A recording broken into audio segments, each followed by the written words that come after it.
dès le début, et meurtrier, assassin dès le début, comme Caïn. Caïn, dès le début, il a tué son frère Abel. Et on peut penser que Caïn était le frère des pharisiens, parce qu'il a été assassin dès le début, et menteur. Et le Seigneur a dit, pourquoi vous ne comprenez pas mon langage? Parce que vous êtes des diables, vous êtes de l'adversité de la lumière qui pourrait vous éclairer, mais comme vous n'êtes pas éclairé, vous êtes dans les ténèbres, parce que vos ténèbres ne l'ont pas reçu. Et les ténèbres, c'était les hommes, c'était les pharisiens, et tous ceux qui abandonnent le Seigneur, et qui passent les limites, qui passent les bornes. Le Seigneur a abandonné Israël selon la chair, 1 Corinthiens 10, 18, pour ses mensonges, Jean 8, verset 43-44. Les pères des pharisiens. Parce que tel père, telle mère, telle fille, la parole de Dieu nous dit. Mais aussi, on peut dire aussi tel père, tel fils. Parce que les religions, les enfants des religions ont la doctrine du père. Regardez, le pape, c'est Constantin, tout ça, mais on peut dire que tous les enfants, ils ont la doctrine du père. C'est pour ça que nous avons la doctrine de notre Père, qui est le Christ. Alléluia. Et on ne fait pas partie des religions.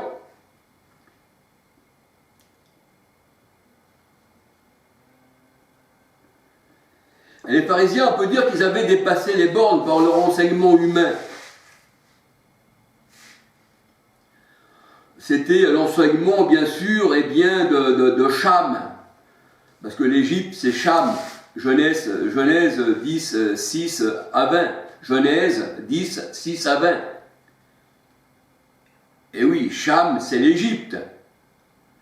Psaume 105, verset 23-27. Psaume 105, verset 23-27. Galates 4, 21 à 31. Et l'Égypte aussi, Apocalypse 11, 8. Eh bien, c'est cette Jérusalem, en un sens symbolique, qui représente l'Égypte, qui représente, on va dire, Sodome, Gomorrhe. C'est ce que nous dit la parole de Dieu. Apocalypse 11, verset 8. Donc si le Seigneur, il l'appelle Égypte, qu'il l'appelle Sodome, et ils ont du vin de Sodome, Deutéronome 32, verset 32 à 34, c'est une fausse vigne qui ne donne pas de bon vin. Pour ça que le Seigneur il disait aux pharisiens, la vigne sera donnée à d'autres, parce que le vin de votre vigne est infect. Alors on voit que l'Égypte, qui est la Jérusalem actuelle, et qui est aussi Sodome, Apocalypse 11, 8, Galates 4, 21 à 31, eh bien le Seigneur il considère Sodome et ses chefs, eh bien comme les véritables chefs de Sodome. Ésaïe 1, verset 9 à 31. Les chefs de Gomorrhe, on peut dire aussi les pharisiens, puisque la Jérusalem actuelle, c'est le mont Sinaï, c'est l'Égypte. Romains 8, verset 29. Romains 9, 29. Romains 9, 29. Alors ceux qui ont dépassé les bornes, les limites, n'ont rien à voir avec le peuple élu de Dieu. Le reste d'Israël, le résidu d'Israël. Parce que quand le Seigneur il parle du reste d'Israël, ceci a aussi une signification. Alléluia. Un reste, c'est un petit nombre. On peut dire aussi le petit troupeau. Petit troupeau, votre Père Céleste a trouvé bon de vous donner le royaume. Petit troupeau, beaucoup l'appelaient peu d'élus, passé par la petite porte. Jésus fait partie de la plus petite des tribus de Juda. Le Seigneur, eh bien, il ne regarde pas les grosses quantités, mais il regarde les petites quantités. Parce que la petite quantité, ça représente, eh bien, les élus de Dieu. Alléluia. Alors, comme la Bible, elle parle, eh bien, du reste, du résidu d'Israël, eh bien, c'est le petit nombre sauvé de tout Israël. C'est pour ça que Paul disait toujours dans ses lettres, « Au reste, mes frères ». Philippiens 3.1, Philippiens 3.1, Philippiens 4, verset 8. Le reste sont les frères de Paul. C'est pour ça qu'il les appelle frères, au reste. Hein? Et non, les frères de Paul, ce n'étaient pas ceux qui voulaient le trucider. Paul les appelait les faux frères, les faux juifs, selon la chair, 1 Corinthiens 10, 18, ceux qui ne sont pas convertis à Christ, 2 Corinthiens 11, 23 à 26. Et le Seigneur disait, je ne ferai pas une entière destruction de mon peuple d'Israël. Genèse 4, 27. Galates 2, verset 4. Pourquoi il fallait qu'il reste un reste. Un reste. Et le reste, ce sont les élus. Et des élus, le Seigneur pris parmi les nations et les Juifs convertis au Seigneur, il a fait un seul peuple. Éphésiens 2.15, si on lit Éphésiens 2.15 jusqu'à 23, nous voyons qu'il avait séparé le mur de l'inimitié entre juifs et païens, et le Seigneur dit maintenant vous êtes devenus un seul peuple, et vous avez un seul berger qui est le Christ, qui est aussi l'Éternel, mais qui, le Seigneur, il est aussi Emmanuel, Dieu avec nous, le Seigneur Jésus-Christ, Matthieu à 23. Alors, au reste, mes frères, ce sont les élus, les autres c'est Sodome et Gomorrhe. Parce que si l'Éternel ne nous avait pas gardé un reste, nous serions comme Sodome et Gomorrhe. Ésaïe 1.9, Ésaïe 10, verset 20, Ésaïe 10, verset 20, 21, 22, 23, Ésaïe 10, verset 20, 21, 22, 23, 2 Corinthiens 13, 11, 2 Corinthiens 13, verset 11.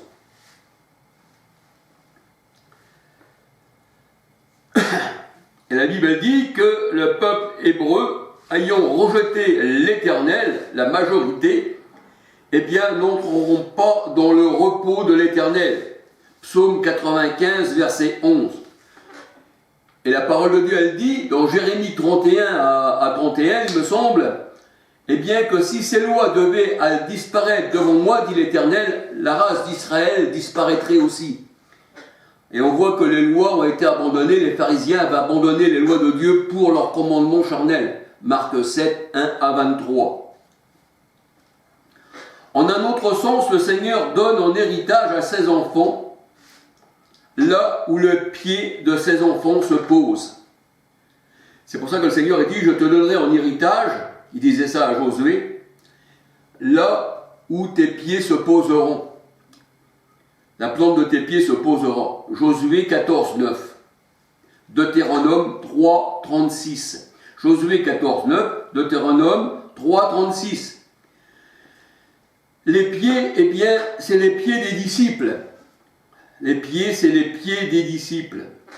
Qu'ils sont beaux sur les montagnes, les pieds de ceux qui annoncent de bonnes nouvelles.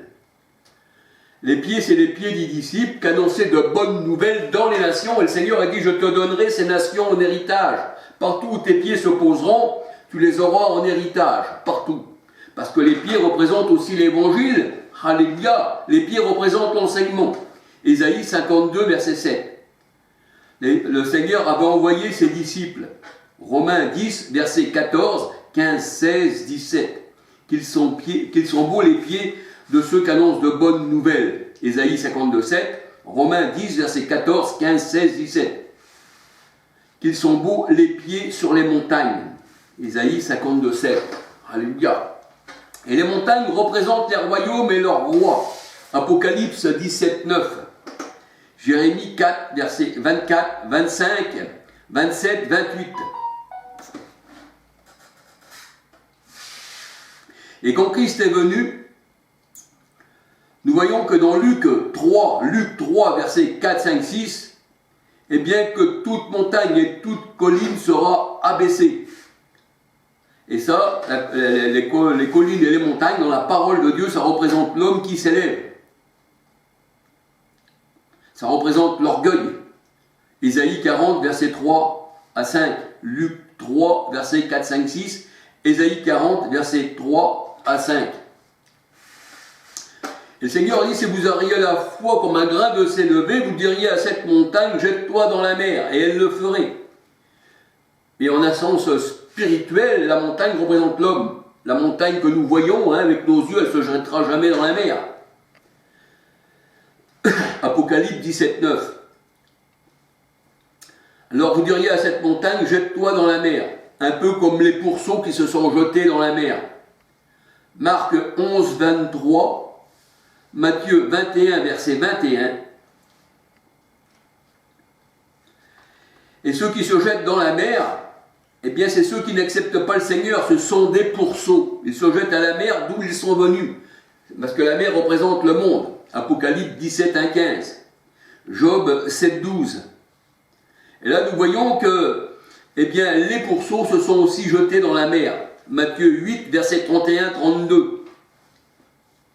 Et les pourceaux n'aiment pas l'évangile. Ils se retournent, ils n'aiment pas les perles.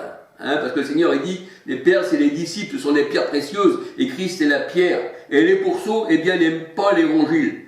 Ni les cochons, les pourceaux, ni les chiens. Ne donnez pas les choses saintes aux chiens, de peur qu'ils ne se retournent et vous dévorent, dit le Seigneur. Alléluia. Matthieu 7, verset 6. Et les pieds sur les montagnes représentent aussi les pieds sur le cou des rois.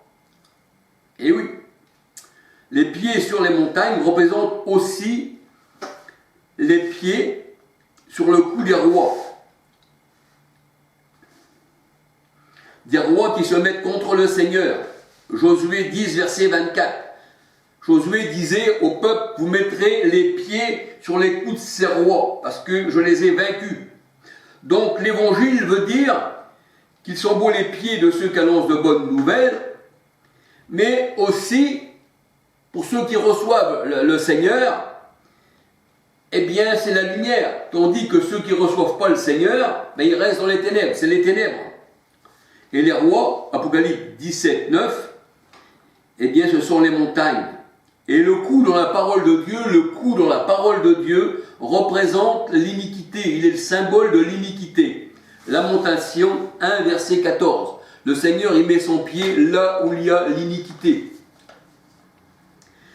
Et les pieds des disciples sont symboles de la parole de Dieu, de l'enseignement. Et quand on est au pied de l'Éternel, aussi du Seigneur, eh bien on écoute son enseignement. Deutéronome 33, verset 3, 4. Luc 10, 39, Acte 22, verset 3. L'évangile est la parole, elle est une épée à deux tranchants. Soit qu'elle met son pied, les disciples mettent leurs pieds sur le cou des rois vainqueurs, et ils vont à la mort, soit que le Seigneur donne la vie. C'est ce que nous dit la parole de Dieu. Alors elle est une épée à deux tranchants, la parole qui est Christ. Hébreux 4, 11, 12. Et la parole est une odeur de mort pour ceux qui périssent, et une odeur de vie pour ceux qui sont destinés à la vie éternelle. 2 Corinthiens 2, 15, 16. Josué 14, 19. Les pieds des disciples qui foulent les nations, mais on peut dire que les pieds foulent les nations, mais comme on voit, l'évangile est une odeur de mort pour ceux qui sont destinés à la mort, mais une odeur de vie pour ceux qui sont destinés à la vie. Alors l'évangile, on peut dire qu'elle vient aussi pour un jugement. La parole vient pour un jugement. C'est ce que nous dit la parole.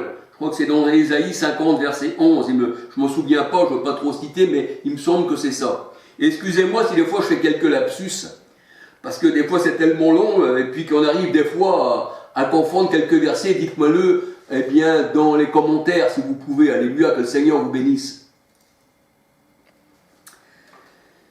Oui, alors où j'en étais, ouais, on dit que l'évangile, aussi l'épée à deux tranchants, c'est un double sens. L'épée, eh bien, elle représente aussi le souffle, elle représente aussi l'esprit, parce que une épée sortait le souffle de l'Éternel, et je le combattrai avec le souffle de ma bouche, avec l'épée qui sort de ma bouche, dit l'Éternel. C'est-à-dire que les élus, eh bien, le Seigneur, il a été parmi toutes les nations, Matthieu 28, 19, Éphésiens 1, 4, 5, pour, eh bien, aller chercher ces brebis qui étaient perdues dans le monde. Et ceux qui ont rejeté le Seigneur, eh bien, ils sont séparés. Ils sont séparés de lui, c'est ça l'épée. C'est ça l'épée, le Seigneur, eh bien, l'Esprit de l'Éternel sépare. Il sépare le monde qui est ténèbres avec la lumière. On peut voir ça au début de la Genèse aussi, alléluia, dans le livre de la Genèse. Il sépare les boucs d'avec les brebis. Matthieu 25, versets 32 à 46. Et l'épée, c'est la division, Parce que l'épée, c'est la parole. Christ divise. Il met les ténèbres à côté et la lumière de l'autre. Et séparez-vous, dit le Seigneur, car je vous ai mis des bornes à ne pas franchir. Matthieu 10, verset 34. Matthieu 10, verset 34 à 38. On peut dire que la parole de Dieu, elle dit que tu auras aussi, eh bien, pour ennemis les gens de ta maison. Matthieu 10, 34, Matthieu 10, 34 à 38. Et le Seigneur, il est venu séparer l'homme dans la même maison d'avec ses parents charnels. C'est pour ça qu'il dit, tu auras pour ennemis les gens de ta maison.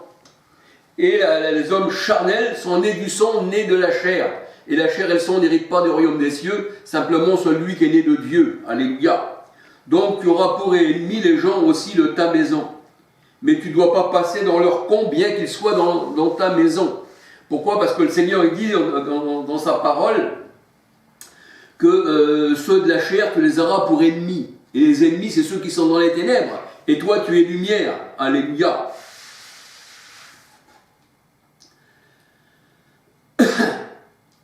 Alors tu auras pour ennemis les gens de ta maison. Matthieu 10, 34 à 38. Il faut séparer la femme spirituelle de l'homme et la femme charnelle.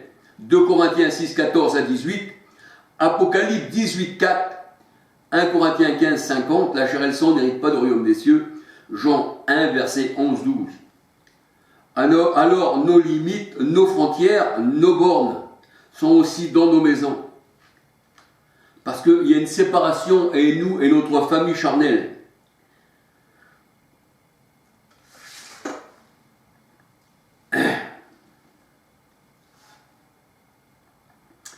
Alors, il est dit aussi, ne déplacez pas la borne de votre prochain. Deutéronome 27, versets 17 à 18. Parce que si on déplace la borne de notre prochain selon la parole de Dieu, c'est qu'on veut qu'il soit égaré. C'est ce que nous dit la parole dans Deutéronome 27, versets 17, 18. Parce que si on n'a plus de repères, qu'on n'a plus de bornes, parce que dit celui-là, il n'a plus de bornes, il fait ce qu'il veut, il a dépassé les bornes, d'abord c'est une personne qui est sans foi ni loi, il ne connaît rien, tout est à lui, c'est ça passer les bornes, c'est s'approprier toute chose. Eh bien, ça représente aussi ceci, eh bien, ça déplaît au Seigneur. Ne dépassez pas les bornes, n'allez pas dans le coin voisin, n'allez pas au-delà de ce qui est écrit. Oui, pour ça qu'il faut faire comme les Juifs de Bérée qui regardaient dans la parole de Dieu si c'était exact. Ils ne voulaient pas dépasser les bornes, ils voulaient rester dans les limites des Saintes Écritures. Alléluia. Eh bien voilà, que le Seigneur vous bénisse, que le Seigneur vous garde. Alléluia. Que le Seigneur, eh bien, il éclaire votre cœur, que Christ, là, eh bien, vous enseigne, l'Esprit vous enseigne. Jean 17, 26. Et l'Esprit vous enseignera toutes choses. Et on dira plus, voici, enseigne ton frère, et ci et ça, parce que lui-même nous enseigne. Alléluia. Alors si le Seigneur nous enseigne, on fait un partage. Et instruisez-vous les uns les autres. Alléluia. Gloire au Seigneur. Tout ça c'est spirituel, et tout ça, bien sûr, ça a une portée spirituelle que l'homme charnel ne peut pas connaître. Et la parole de Dieu, elle dit quand l'homme ne comprend pas la parole de Dieu, alors le diable, l'oiseau, là, il vient, il enlève dans son cœur ce qui est au Seigneur. Et l'homme, eh bien, retourne encore dans une plus grande condition. Il est devenu, eh bien, 7 fois plus méchant. Eh bien, c'est ça, la parole du Seigneur. Alléluia. Et des fois, les gens ne comprennent pas la parole spirituelle et ils disent, eh bien, cette personne-là qui parle est folle. Vous voyez bien que c'est un fou, que c'est une folle, ça dépend de la parole, l'homme ou la femme, si elle parle, parce que la femme aussi peut parler du Seigneur, alléluia, parce qu'on voit que Paul, il avait aussi des femmes qui partaient avec lui, il dit même, elle avait donné leur vie pour l'évangile, alléluia, parce que la parole de Dieu, elle dit que nous sommes tous membres, les uns des autres. Et dans la parole de Dieu, le Seigneur, il dit dans Galates 3, 27, 28, 29, il n'y a plus homme, ni femme, ni grec, ni juif. Alléluia. Donc nous voyons que le Seigneur, il donne à chacun selon ce qu'il a voulu lui. Alléluia. Bien sûr, dans la parole de Dieu, on ne voit pas de femmes pasteurs, on ne voit pas dans la parole de Dieu des femmes qui enseignent, c'est certain, mais on voit des femmes, eh bien, qui parlent de l'évangile. Il y a une différence entre prêcher, la parole prêcher, qui veut dire annoncer, et Jésus, quand la parole de Dieu a dit, quand il rentrait dans une ville, prêcher et enseigner. Prêcher, c'est annoncer Jésus. Et enseigner, eh bien, pour cela, eh bien, comme le Christ, il était le maître, hein, c'était ça l'enseignement. Alléluia. Il était le bon berger. Et là, nous voyons que dans la parole de Dieu, à part Rachel, hein, qui était une femme qui gardait vraiment les brebis, eh bien, on ne voit pas de femme bergère dans la parole de Dieu. Mais je ne suis pas contre les femmes, mais le Seigneur donne à chacun.